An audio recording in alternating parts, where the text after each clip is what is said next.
Demə Məcnuna dəli. Əli, elə belə şeir deyirdi. Demə Məcnuna dəli. Nə bilirsiniz, bəlkə də Leyla dəlidir. Eşq olan yerdə gülüm, aqili dünya dəlidir. Otur orada qulaq as. Dolanar gah boynuna, gah çiynine, gah qamətinə. Əjdahalar kimi ol, zülfü çəlipa dəlidir.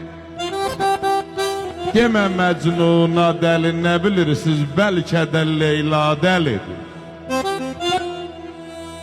Nəsimi yazdı ki, Dilbəra, nə atasına yazmayıb, nə də anasına, yazır Dilbəra.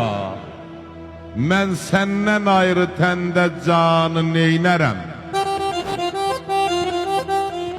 Malı mülki, taxtı tacı, da xanımanı neynərəm? Ta ki gördüm xəttin xalin, qılmışam dərdə dəva. Mən sənin bimarınəm, özgə dəvanı neynərəm? Deyir ey müsəlmanlar bilin, demir ki ay xəsfərəstlər bilin.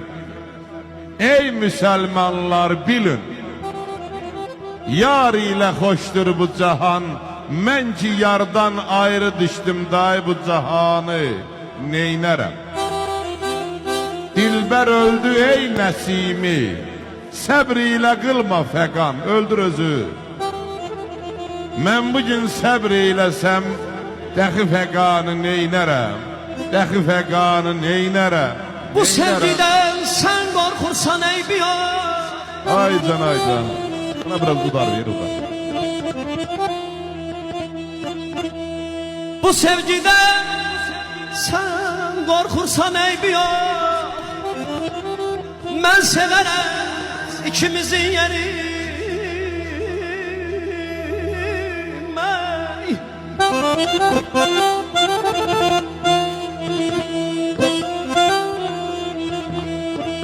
Ay bu aşk için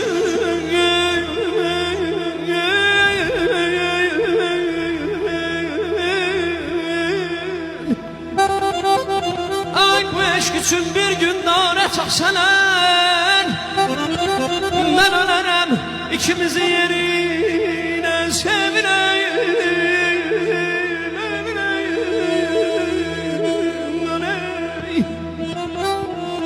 Özün əvvəlcə məni sevməyə vadar elədin. Mənə sənsiz yox həyat 100 dəfə təkrar elədin. Həyatda yaxşı adam tapdalamat tut çörəyi. Bülbülün hər bir zaman güllər olubdur gərəyi. Ağlımı başdan alıb tilsimə saldın ürəyi. Dilimi la, gözümü kör, kulaqlarımı kar elədin. Özün əvvəlcə məni sevməyə vadar elədin. Ay gül deyirəm, gül qəlbinə deyirəm aman. Gül deyirəm, gül qəlbinə deyirəm. Mən sən üçün Tanrı yazan şeylər. Dodaqların inciməsin deylər. Mən öpərəm ikimizin yerinə, mən öpərəm ikimizin yerinə aman.